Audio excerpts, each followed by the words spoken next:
Welcome to PlayCanvas Bytes, where we talk about current and upcoming changes to PlayCanvas platform. We want to thank you all for your feedback from last episode. It's been overwhelmingly positive, which means we will keep doing these videos in the future. Today we're joined by Donovan, our tech lead, and Gustav, who is part of our graphics team, and they've been doing some major work and improvements with our shaded chunk system over the last few months. Welcome. They'll be taking us through the work they've been doing to refactoring the shaded chunks and the benefits that will bring to the PlayCanvas. And if you stick around to the end, you also may get a sneak peek on how we test our rendering for our engine releases. So, Donovan and Gustav, why are we making these changes to the shaded chunk system in the first place? Yeah, hey Stephen. In 1.5 of the engine, we're as you say, we're making pretty large changes to our chunks, and the reason is that up to now, PlayCanvas has had what we call just a standard material, and the standard material, comprised of a bunch of chunks that allowed kind of an Uber shader interface so that our users can specify, normal maps and diffuse maps and specular maps and all the different maps that we support, with the option of customizing chunks around those maps. The standard material also included all the lighting that the engine supports, along with shading and shadows, etc. And so it basically implemented the entire pipeline of a material and lighting system and everything else. And this has worked up to now, but going forward, what we'd like to do is introduce the ability to customize what we have in an easier way. So what we're doing, broadly speaking, is we're splitting the standard material into two parts, what we call the front-end part and the back-end part. The front-end part being the interface that artists and designers and programmers generally have to the material, which is specifying the diffuse, the normals, the specular, and those components, which are fed into the back-end part, which does the lighting, the shading, the shadowing, etc. And so for kind of the technically inclined, the front-end part will provide the bits that would traditionally go into a G buffer, for example, and then the back end is the bit that takes the G buffer bits and does the lighting and performs all the other calculations. And making this hard split between those two things means that we can swap out the front end. So instead of being limited to the standard material only, we can swap that out for any user-defined front end. So we're working on a shader editor, a node-based shader editor, which will generate code and ultimately will form a swap out of the front-end part of the standard material. So we can reuse all the back-end bits, all the lighting, all the shading, all the shadowing, everything else. We don't have to rewrite that code. We can reuse it with either a standard material front-end or a node-based front-end. And ultimately, hopefully our users will be able to just write GLSL code to provide their own front end and generate whichever bits they would like. So broadly speaking, that's quite a big change to our material system, but it'll hopefully give us much better control going forward.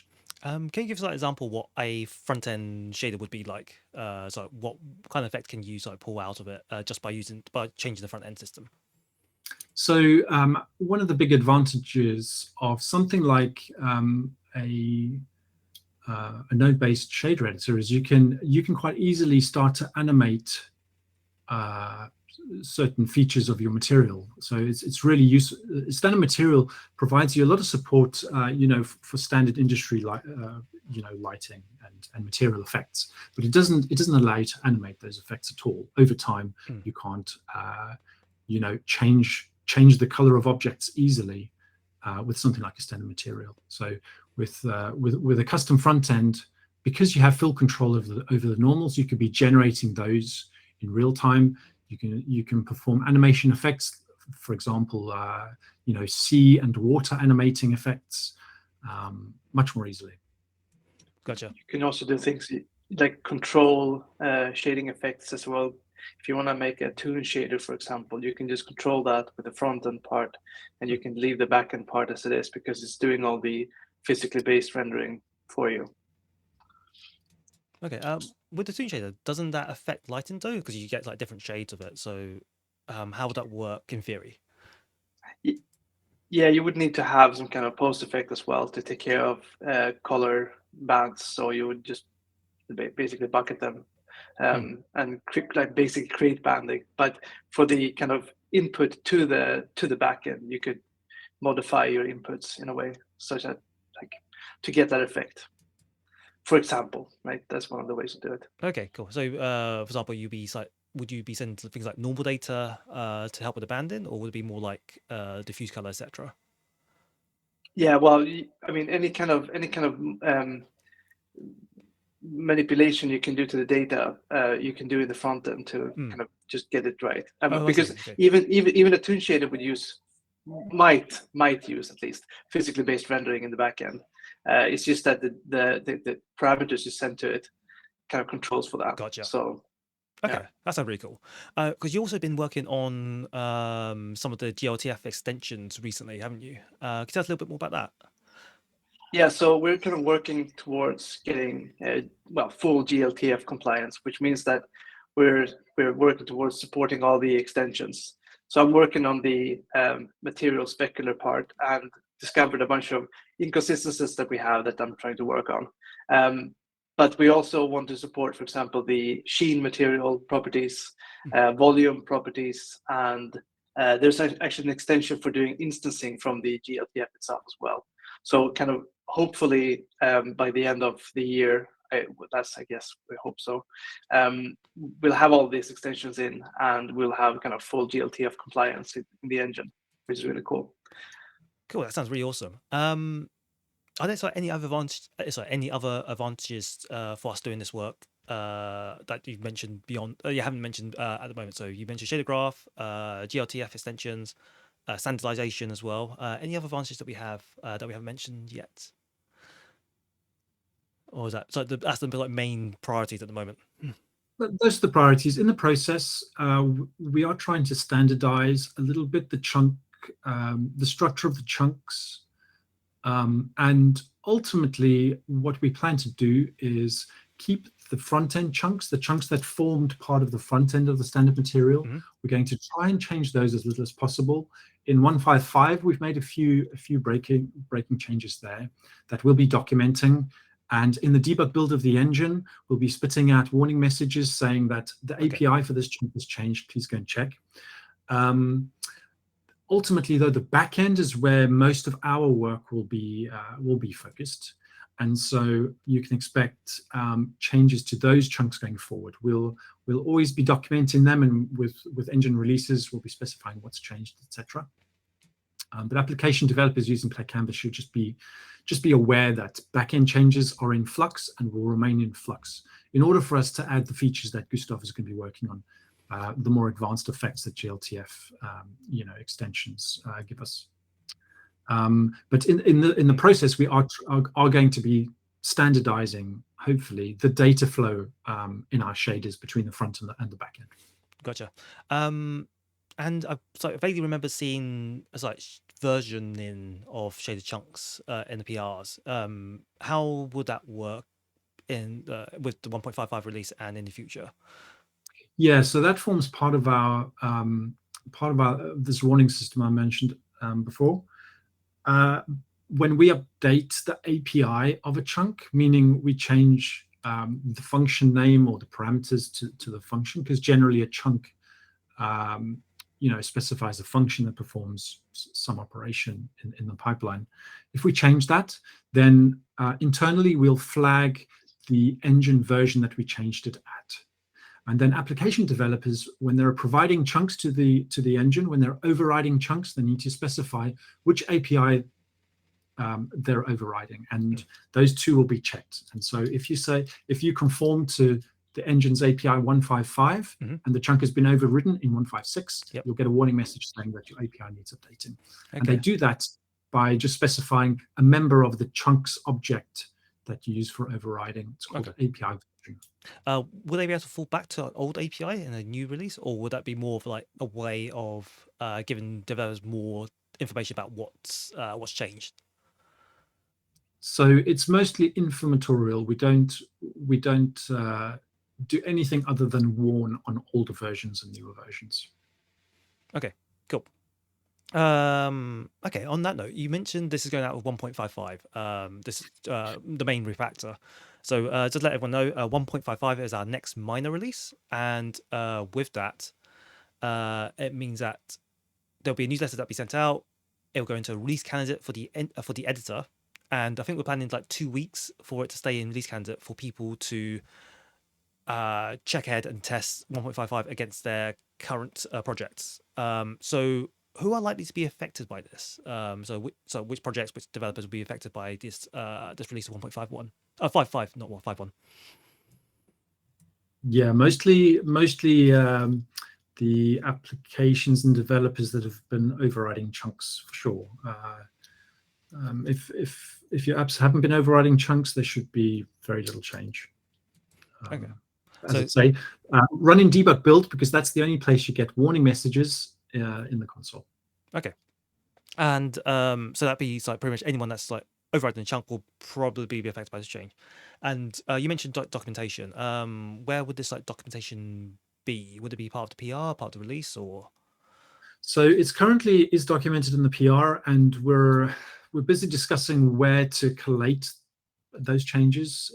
We might do this on our developer site, but we're not sure. So with our next release notes, we'll probably specify where those are going. But yeah, we haven't decided that just yet. Gotcha. Okay, that's cool. So in terms of help, let's say people have been affected by this change. Where's the best place for them to get help? Would it be on the forums or GitHub issues? Or would it just be both of those? Both of those. Forums Okay. are good. Forums Issues good as well. Okay. Yeah. What I would say, we'd really like as many developers as possible to test before we promote the engine to the editor. Yep. So the more testing we can get from our users, the better, because a lot of the generated shaded code has changed. The ordering of chunks have changed. So yeah, test them as much as you can. Yeah, I think if I bring up the the GitHub release notes, which this is not it. Let me find them again. Then PRs. So I'm sharing my web page at the moment. I forgot to actually set it to the right page. Let's see. Author is Slimbuck Donovan, and it was how long ago was it? Updated. Standard. Split that standard. Split standard. Something about extract backend from standard.js. So this is the kind of documentation that Donovan was talking about. Is that there'd be a name, there'd be a chunk that would be affected, and there'd be a chunk name that'd be affected, and a description of what the change is and whether it's part of the front end or back end, effectively. So this is quite a long list. And I believe you will add to it, or we add to it more a bit later and put in a more standardized place for it. Okay. Yes. Cool. So in the near future, what new features are being planned to be added to PlayCanvas because of this change? We've already mentioned Gustav's glTF extensions. Which ones have we implemented any new ones recently? And so what's in flux or what's in flight? You mean glTF extensions? Yes, glTF extensions. Yes. All right. So I'm working on the material specular part right now, but that's also kind of that PR will probably change lighting overall. Hopefully not too much. We're making sure that we're not kind of completely breaking how the light works and looks, by being quite rigorous in our testing. But it's going to change how every game looks, basically, because there are some kind of mistakes in how we calculate some specular effects, which caused an issue before. It was addressed before, and now it's getting addressed again, basically. Okay. But this PR will add support for setting a tint to your specularity on your objects. So imagine that you have a metal like gold, Mhm. which doesn't reflect white light, it reflects yellow light. Okay. Well, Yeah. gold light. it would actually require that color to be set, and we don't support that before.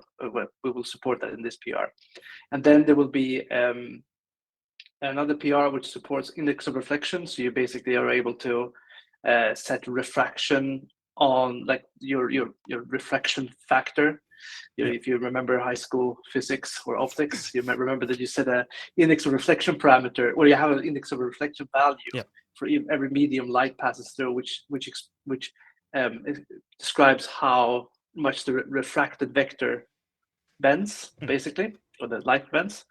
That will be kind of that will also affect ordinary materials because it actually also affects how specularity works, which is interesting addition to that math.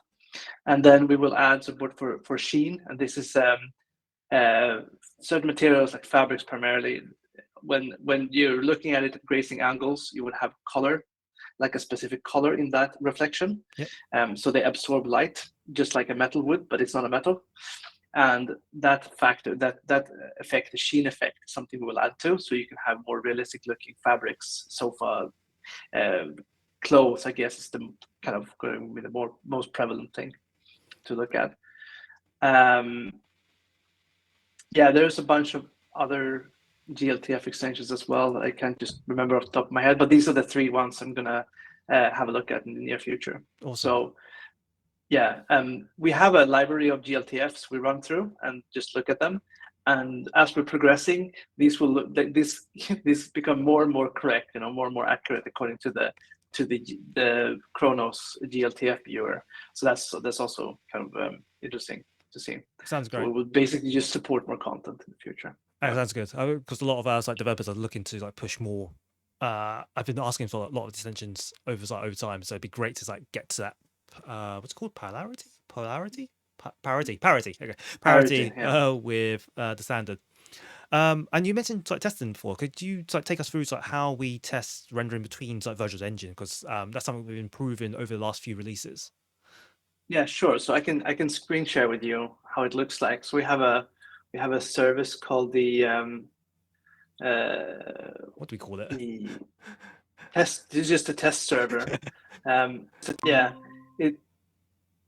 let's see. I'm just presenting. Okay, so basically it looks like this. We have a bunch of kind of objects or scenes that we run through. You can provide a base URL. This is going to be kind of like you can write stable here as a short as a short term or short word. It will basically test against the version of PlayCanvas published to dev.playcanvas.com. And then you can put your version here in the right box. And what it's going to do is going to run through these objects and it's going to render them first with this one and then with that one, and going to do a per pixel comparison to check if there's any differences. So, sorry. As I say, so we basically do like an image diff. We do like render one with the old engine, with the current version of the engine, or the base version of the engine, and one with the new one, and then do like a image diff between two. Yeah, exactly. So if I press generate, it will start to go through some of them. I used a filter here called glTF. Okay. So I'm only kind of doing the glTFs. This obviously because that's what's relevant right now. And you'll see that you'll see two small pictures. We can open them soon. And you'll see here on the right, you'll see kind of a histogram showing the differences between those two images. So this is basically telling us that there is a difference between the two images, which is fine in my case, right? Because I'm working on this stuff at the moment. And you can open them like this, for example, and you can just have a peek and you can see what's the difference here. In this picture, you probably don't see it because it's just a slight difference in the intensity of light. So it's barely perceptible for the human eye, but the computer is very good at seeing it. And this is because sorry, but I say this is because you're doing the work with the glTF to correct a bug. Yeah. And this is why oh, sorry. I was going to say, this is why there's so many X's on the test server, not because this is because we're actually deliberately making the change to correct incorrect rendering of before, which is good. This this is in my case is to be expected. Yep. Probably in an ordinary case, you wouldn't expect this to happen because you'd expect it to be consistent between versions. At least to some extent, like most of them would probably pass. Yep. Like for example, imagine that I add the sheen effect. I won't expect the avocado to change the lighting because it doesn't have any sheen on it. Yep. I think, but I wouldn't expect so. So it would be a very good way to see if you broke anything else when it came to the lighting. Gotcha. When it broke, maybe you can even break the front end this way, right? So you just basically change however data is throughput from the front end to the back end, and you should see a change here as well. Yeah, that's so this is a awesome. very good way of just doing A/B testing between your two versions and the like. Yeah, I can see on like the shinier kind of models like the helmet and the stereo, there's more changes because of the rendering that you're correcting is more likely to affect the shinier models versus like you say the avocado. The avocado is basically a soft, just diffuse. fruit. Yeah. There is one that's very clear in the difference. This is the sofa that's supposed to use sheen. We don't implement sheen yet, but this is how it looked before, and this is how it looks now, and it's actually supposed to be blue. So there are some parts of the light calculation probably before that for this specific object created a lot of difference. So even if this is not finally correct, but because there's no sheen effect here, you see that it reflects the kind of background tint, and it should have that those reflections should be in a color, by the material, like affected by the material. So it's actually not 100% correct, but it's getting closer as we're approaching, a more correct lighting model. Good old velvet. Okay. Yeah. And there's, as you mentioned before about specularity, here's another example. So this is looking at the clear coat. Yeah, so this is the old version, and you can see that there is kind of, if you look here to the right, let's see if I can zoom in on it. You'll see, I was looking at this morning. I don't know if I can zoom in more, actually. That's fine. It's fine. But I can see, we can sort of see the sheen. You'll see two speculars on the coating only. Yep. Two specular kind of blobs, but it's only supposed to be one, really, because it's only the clear coat. So it's basically, clear coat is like you have a underlying specular, and then you add a clear coat specular on top. You kind of add them together. So I was looking at this today. I'm wondering if it's correct or not, but it feels a bit strange that you'd have base layer and coating specular blob on the clear coat version. But with the changes now, you can see that base layer and coat are two separate, and then they're combined in the center column. Oh, I see. So this intuitively at least looks more correct, but I'll have to make sure that that's actually the intended behavior. So this is the kind of things we're looking at. We're looking at these small white spots and just trying to figure out if this is correct or not. Awesome. Okay, thank you very much for showing us that. Thank you. So I think that's a good point to wrap up then. So what was I say? Oh, you swap places in my screen, so it's a bit disorientating. So that's it for everyone. So this is PlayCanvas Bytes, where in this particular case we talked about upcoming changes to the engine and how it may affect you. Just to recap, that 1.55 for the engine with these changes, the refactor is coming out. Well, sometime I say at the time of this recording on Tuesday, sometime this week, maybe next week, depending on how things go.